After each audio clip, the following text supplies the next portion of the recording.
Buenos días, hoy vamos a dar inicio a la sustentación del parcial final de matemáticas financieras. El grupo está constituido por Mayra Alejandra Vargas y Sara Camila Alfonso, estudiantes de Contaduría Pública, segundo semestre.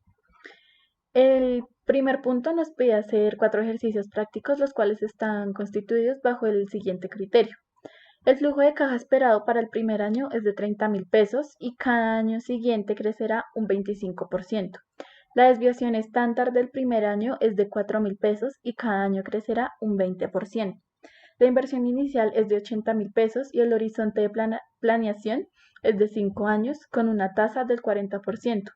Nos pide calcular el valor presente neto, la desviación estándar de todo el proyecto, la paridad de poder adquisitivo y la probabilidad de obtener una ganancia igual o superior a 15.000 pesos de hoy. Vamos entonces con el primer punto, que es hallar el valor presente neto. Los valores que nos dan, pues la inversión inicial es de 80.000 pesos y como nos dice que cada año crecerá un 25%, esto durante 5 años, entonces tenemos que para el primer año el valor será de 30.000 pesos, para el segundo año será de 37.500 pesos, para el tercer año será de 46.875 pesos, para el cuarto año será de 58.594 pesos y para el quinto y último año será de 73.242 pesos. Para hallar el valor presente neto, entonces tenemos que hallar primero el valor actual neto. Tenemos entonces la función BPI. Esta la obtenemos con la tasa, que es el 40%, por todos los valores que nos dan del flujo de caja, que serían los del primer año hasta el último año. Y eso nos da un total de 86.515.000 pesos.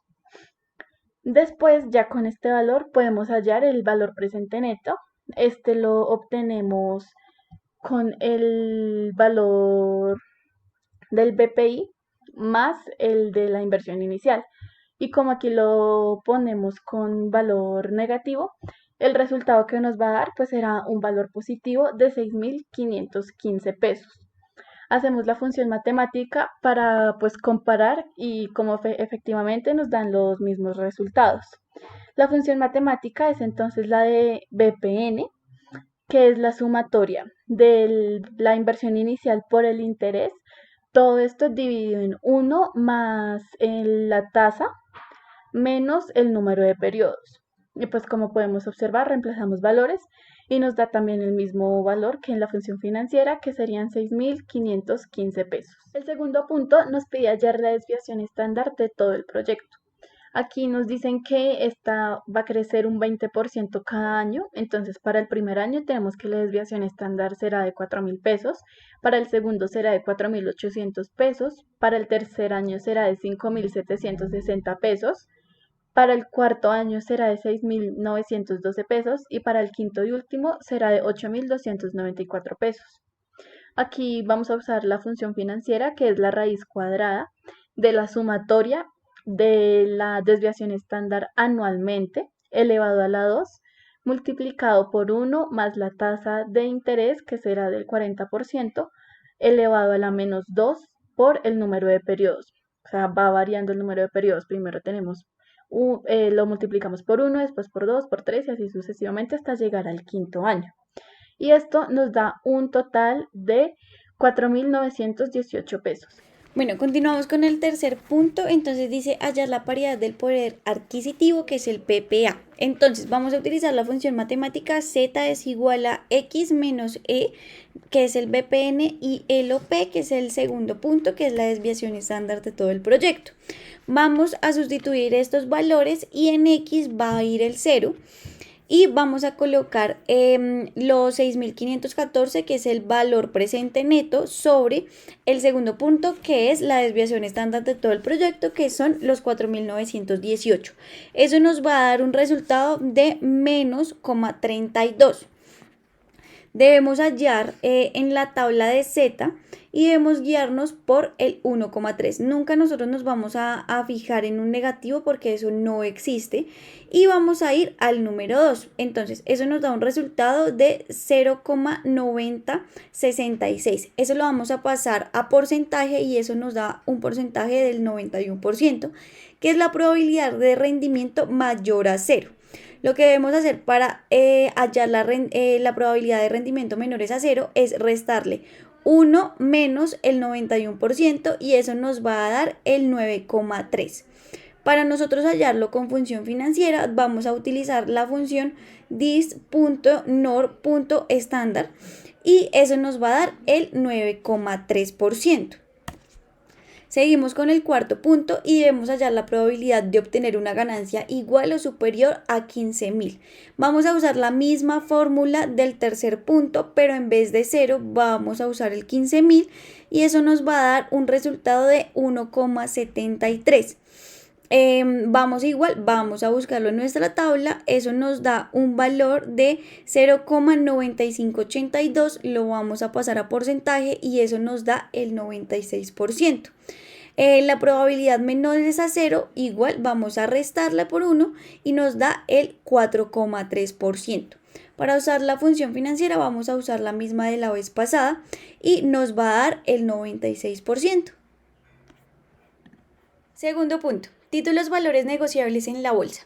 Entonces tenemos que como definición es un documento necesario para certificar o garantizar los derechos o beneficios de su poseedor legal y las obligaciones de quien lo emitió.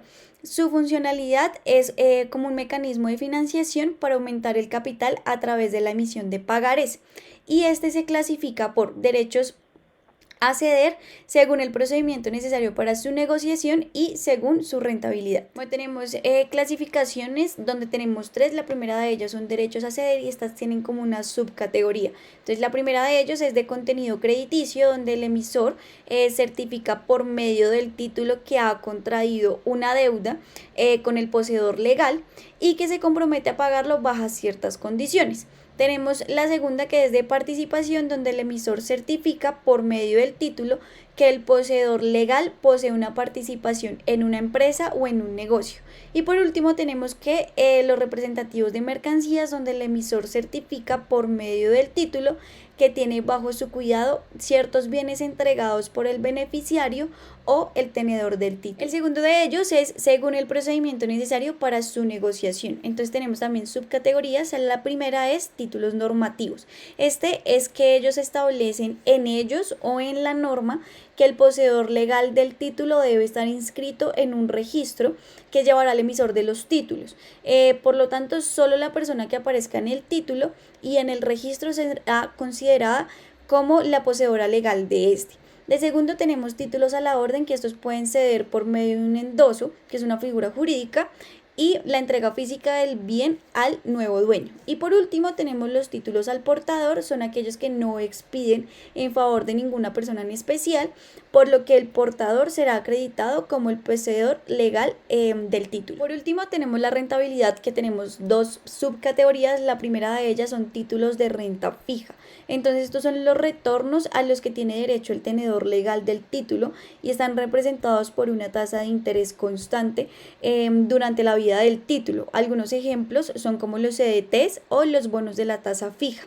Y también tenemos los títulos de renta variable, que los retornos a los que tiene el derecho el tenedor legal del título no se encuentran asociados a una tasa de interés fija, sino que a la rentabilidad de un negocio o de una empresa, por ejemplo, o un índice de la economía como el DTF o, por ejemplo, la inflación. Tenemos títulos valores negociables en la bolsa, entonces algunos de ellos se clasifican en título de contenido crediticio, que son las letras de cambio, el pagaré, el cheque, el bono y el bono de prenda. Tenemos el título representativo de mercancías, que son el certificado de depósito y la carta de porte y conocimiento de embarque. Y por último tenemos título de participación, que serían las acciones. Bueno, tenemos algunas ventajas, que son que los bonos pueden ser comprados y vendidos en el mercado abierto. Mejoran la imagen y por último mejora la liquidez. Como desventajas de estos tenemos propende a la pérdida del control sobre la empresa, tenemos la pérdida de la privacidad, tenemos mayores gastos y por último dependemos de la expectativa de los inversores. Tenemos ahora los títulos de rendimiento variable. Este es un tipo de inversión formada por todos aquellos activos financieros en los que la rentabilidad es incierta. Esto quiere decir que la rentabilidad no está garantizada ni la devolución del capital ni la rentabilidad del activo. En pocas palabras, aquí no sabremos el futuro o cómo va a terminar nuestra inversión hecha. La funcionalidad de este es que se otorga derecho a recibir dividendos o valorizaciones por su comercialización. Y factores a tener en cuenta de los títulos de rendimiento variable es que allí se van a desconocer los flujos de caja que se va a recibir por parte de la empresa. También aquí la rentabilidad puede ser negativa y se puede perder el dinero invertido. Los títulos de rendimiento variable son los actores principales en los mercados financieros y aquí el riesgo de invertir es muchísimo mayor que el que se genera al invertir en una renta fija. Los tipos de activo de renta variables son bastantes, pero entre los más importantes tenemos los siguientes: las materias primas, las divisas, acciones, industria, índices bursátiles, ETFs y fondos de inversiones. Las ventajas de este es que hay dividendos exentos de impuestos a la renta, también que se valorizan las acciones y no constituyen ganancias ocasionales, y estas también están exentas de impuesto de renta, y allí se genera rentabilidad mayor que en la renta fija. Las desventajas es que aquí se desconoce su rendimiento, es un tipo de inversión de alto riesgo y no se consideran activos líquidos. Cuarto, titularización. Entonces tenemos como definición que esta es una técnica en la que consiste la transferencia de activos financieros para transformarlos en títulos valores. Su funcionalidad básicamente es para el financiamiento para las empresas, para el pago de capital prestado y el pago de intereses. Debemos tener en cuenta dos aspectos, pero separarlos. El primero de ellos son flujos futuros, que consisten en identificar un comportamiento estable y continuo en el tiempo. Y de segundo tenemos la comercialización de activos. Se hace referencia de un bien que puede generar los ingresos financieros y venderlos sin que cause daño en la capacidad operativa. Como ventajas tenemos dos, tanto para inversionistas como para el emisor. La primera, en inversionistas, el riesgo es sobre el activo a titularizar y no sobre la empresa que vende. Otra ventaja es el portafolio de inversión, donde este se amplía y se obtiene un bien a un valor diferente o un riesgo muy bajo con respecto al habitual. Y por último, tenemos mayores tasas de rendimiento. Las ventajas para el emisor es que con la titularización no se publica la información de la empresa, sino la del activo, y sus fuentes de financiamiento se diversifican. Y la otra es que no afecta el índice de deudas de cada firma porque pues se transforma en un activo a otro. Y como desventajas tenemos la complejidad en las transacciones y tenemos que el marco normativo pues la verdad es muy incierto. Tenemos ahora la bolsa de valores. Este es un mercado físico o virtual donde se ponen en contacto tanto demandantes como oferentes del capital, los que realizan transacciones a través de intermediarios autorizados. La funcionalidad de esta es que permite la negociación e intercambio entre las empresas que requieren financiamiento y los ahorradores, los cuales pueden ser personas u organizaciones. Los factores a tener en cuenta de la bolsa de valores es que esta normalmente se negocia tanto la renta variable, que serían las acciones, y la renta fija, que vendrían siendo las deudas. La bolsa de valor puede ser un lugar físico o virtual que normalmente están como dirigidos por organizaciones privadas. Aquí se ponen en contacto demandantes y oferentes de capital. Además, los inversores persiguen obtener rentabilidad a partir de su excedente de dinero. La función de la bolsa de valores es, primero, pues que canaliza el ahorro hacia la inversión productiva. También proporciona información veraz y permanente acerca de los valores, la situación de las empresas inscritas en la bolsa y las operaciones realizadas. Aquí se ofrece liquidez, ya que los inversores pueden convertir sus activos en dinero. Por eso es que ahorita estamos escuchando mucho el término de Bitcoin o moneda virtual. Y además proporciona seguridad jurídica. Es decir, las transacciones están respaldadas y se responderá por ellas. O sea, aquí no hay pierde de dinero. Aquí veremos la funcionalidad de la bolsa de valores. Esta se considera un mercado secundario ya que en ella se transfiere la propiedad de activos financieros que ya han sido emitidos previamente en el mercado primario.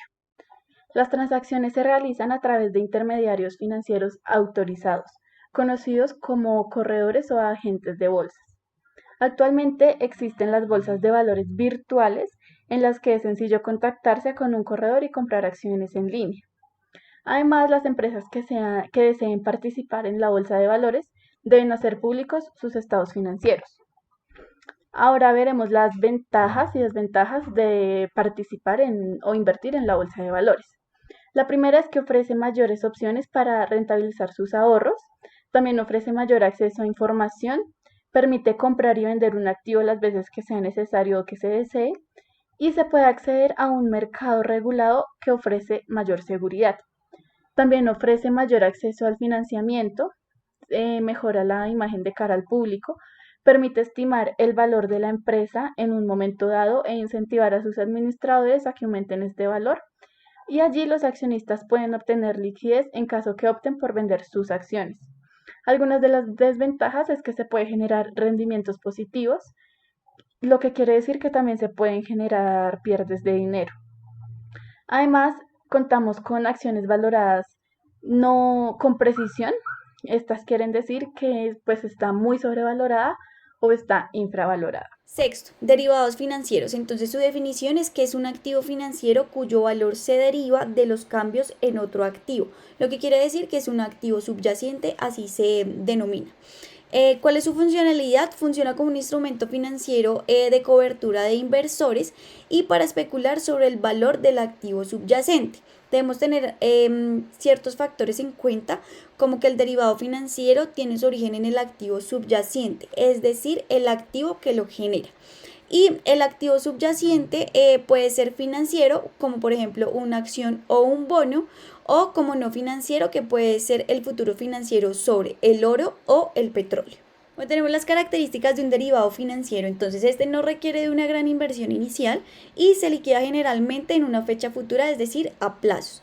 Y los tipos de derivados: tenemos los mercados organizados, que están estandarizados y controlados por una cámara de compensación. Dentro de estos encontramos principalmente el mercado de futuros financieros y el mercado de opciones financieras. También tenemos los mercados no organizados. Es un mercado que no tiene regulación, donde los inversores pues acuerdan bilateralmente las transacciones a través de acuerdos de neteo y colateralmente con la contrapartida. Los principales tipos de derivados de estos son los swaps y los forwards, dentro del cual se integra el mercado de divisas, o sea, Forex. Bueno, tenemos los principales usos de un derivado financiero. Entonces, tenemos la cobertura, que es para reducir o eliminar el riesgo que se deriva de la fluctuación del precio del activo subyacente.